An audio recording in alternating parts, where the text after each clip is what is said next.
הגדולות שעומדות בפני חכם, בפני הרב, גם האשכנזי, גם הספרדי, בארץ ישראל, זה איך מצד אחד שומרים על מאפיינים ייחודיים של קהילה מרוקאית או אחרת. מדברים פה, אנחנו פה בענייני מרוקאים, אז נדבר על מרוקאים.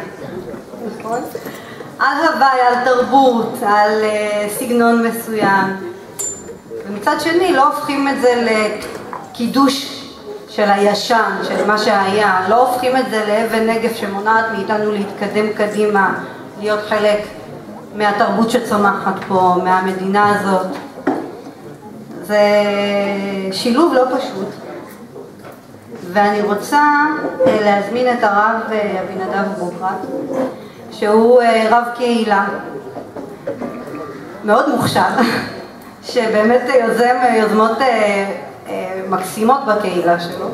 אני יכולה להגיד כאישה שמתעניינת במקום של אישה בקהילה, לספר על דוגמה אחת של סליחות לנשים, רק לנשים, אצלו בקהילה.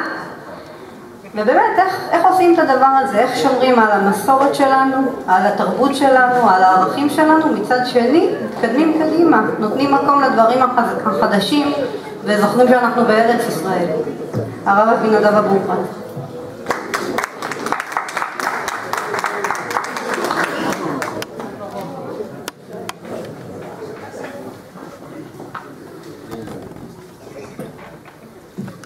שבוע טוב. אני מוכרח, לאחר הברכות, אני שנה שעברה הייתי בצד השני של המתרס. אגב, יותר נחמד להיות בצד השני של המתרס ולשמוע. אני מוכרח להודות שמאוד קשה לי, כי מאוד קשה לדבר על החיים בעצמם. אני תמיד אומר שהספרדים שמרו על החטא והעין, אבל שמרנו גם על החיים ועל העין הטובה ועל הראייה. זה לא רק אותיות, אלא תפיסת עולם שבאה מהגרון, מהעומק, לא דיבור מן השפה ולחוץ, אלא משהו פנימי יותר. ולמה קשה לי? כי קשה לדבר על החיים. אני חי בתוך קהילה, וקצת קשה לספר, אבל אני אנסה בכל זאת. אני חושב שאנחנו צריכים לקרוא לעצמנו חכמים ולא רבנים. מחילה מכבוד הרב אמסלם. כי רבנים יש לנו מספיק, אבל חכמים לא. למה אני מתכוון? רבי זה ראש בני ישראל. זה מישהו שנמצא בעשי, בטופ, קצת מנותק מן הגוף, כי הצוואר צריך לחבר, אבל הוא למעלה. אבל בפרשת השבוע קראנו על חכמי לב, אלה שלא נמצאים בראש, אלא בתוך הגוף, בפנים, ליד הכבד, מעל הכליה, עם הדם, המאוס, והמשאבה הזאת שצריכה כל הזמן לעבוד. אני רואה את עצמי ומתפלל לקדוש ברוך הוא שייתן לי כוח להיות הלב של הקהילה, לא הראש שלה. והלב של הקהילה עובד אחרת לגמרי. ואם היה לנו חכמים, חכמי לב, הם לא היו מצליחים להתנתק מאיתנו. לא היינו צריכים צוואר שיחבר בינינו לבינם, שידבר בשמם, שיאמר דברים שהם לא תמיד התכוונו לומר, אלא היינו מרגישים את הפעימות שלהם כל הזמן. כתוב בגמרא, כל שיש לו חולה אצל ביתו, חולה בתוך ביתו, ילך אצל חכם יבקש עליו רחמים. כל הראשונים שלמדו את הגמרא הזאת התקשו. מי שיש לו חולה בבית צריך ללכת לחכם שיבקש עליו רחמים. תתפלל בעצמך. עד כדי ככה מאירי, תלמידו של הרמב"ם, אומר לא, תלך לחכם שלמד אותך להתפלל ואז אתה תתפלל. אני בתור מרוקאי לא מבין בכלל מה קשה. מי שיש לו חולה אצל ביתו, הולך לחכם, מבקש עליו רחמים. אצלנו שכאב לנו הראש, התפללנו בזכות בבא סאלי. והיום שאישה מבוגרת נכנסה לעזרת אנשים, והיה לה קשה לעלות במדרגות, בלי לשים לב, רבי שמעון סידי. זה החיים שלנו. והקהילות שאנחנו צריכים לטפח ולפעול בהם, צריכים לחיות בתפיסה הזאת. שהחיים שלנו הם הרבנים. שהלבבות שלנו הם תלמידי החכמים. וזה טבעי. אני מעולם לא פגשתי את רבי דוד ומשה. מעולם לא ראיתי אותו. אבל הוא חי אצלנו בבית. הזכירו אותו. דיברו עליו. הדליקו נרות. הוא היה בתוכנו.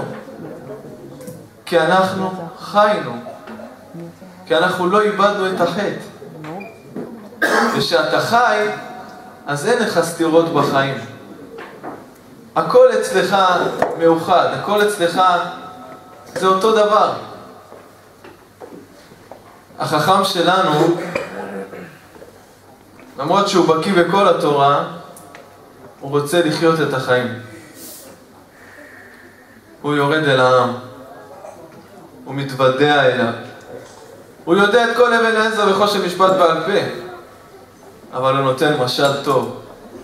נותן סיפור מוצלח. גימטריה שמושכת את הלב. וכן, הוא גם פוסק הלכות שמכילות את כל רבדי הקהילה. הוא לא מבקש למלא כרכים של ספרים, אלא למלא את הלבבות. שיעור תורה של חכם ספרדי, של קהילה ספרדית, זה לא עם ספרים בלבד. צריך שיהיה את הכוס תה ואת ההוגיה בצד. והשיעור ייפתח במי שברך למי שתרם. והסתיים והמרחם על כל בריאותיו למנוחה עליה השלום. ואם מישהו נפטר בבית הכנסת, כל השיעורים באותו שבוע, בחודש, בשנה, יהיו לעילוי נשמתו ויזכירו אותו וידברו עליו. זה חלק מהשיעור. רבי חנניה בן עקשיא אומר, זה נגיד אחרי המרחם על כל בריאותיו, כי זה חלק מהשיעור. אנחנו לא מתעלמים מהחולים ומהמנוחים ומהיולדת. היא חלק מהשיעור שלנו. ולכן הלב הזה שפועם מזכיר לנו אבא. אנחנו קוראים לרבותינו בבא. הם האבא שלנו. וכמו שאבא דואג לכל הילדים, אז גם החכמים שלנו צריכים לדאוג לכל הקהילה. והקהילה צריכה להיות באופי שמתייחס לכל בניה ובנותיה. למסורתיים, לאלה שנכשלים בחטאים חמורים, לילדים, לנשים, לעמלי הכפיים, וגם לאלה עם הצווארון הלבן. כל הגוף כולו מלא חיוניות, כל הגוף כולו נהנה מהדם שהלב החם פועם ומזרים אליו, וכל הקהילה כולה צריכה לחיות בתחושה הזאת. אין אצלנו מעמדות, אין אצלנו הבדלים. אני אסיים בסיפור קטן. אני לא רב של קהילה במקום שכוח אל. אני רב של קהילה בגבעת שמואל. שיא הבורגנות הברנז'אית האקסקלוסיבית.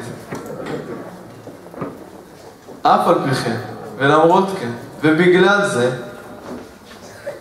בגלל שכשיש לב, הכל טבעי כל כך, אז האמת לא נמצאת רק בכיס של החליפה שלי. נמצאת גם בכיס של החולצה הכחולה המרופטת של הפועל שנכנס עכשיו להתפלל מנחה. וגם הוא יכול להעביר שיעור במנחה לערבית.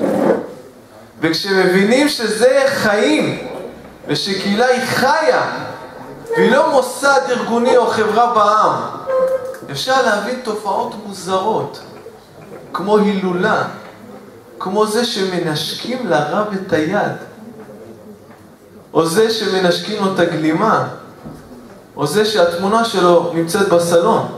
כי הוא לא רק הראש שלנו, הוא הלב שלנו, הוא האבא שלנו. וככה לטעמי ולעניות דעתי קהילה צריכה לפעול ולפרוח. קהילה ספרדית וגם קהילה לא ספרדית. להבין שהתורה לא תקועה בשכל, אלא פועמת וזורמת בלב ומהלב החוצה. ואז כל השאלות מתייתרות. האם הספרדים היו ציוניים? האם הספרדים היו בעד לימודי חול? האם רב צריך לעסוק במלאכה? זה מיותר כל כך. זה כמו שנשב במחלקה לרפואה ונשאל האם גוף צריך לאכול, האם טוב שאדם ילך. החיים זה המאכל והמשקה וההליכה והשינה והלימוד והשירה. זה החיים. אז מה יש כל כך להעריך בזה?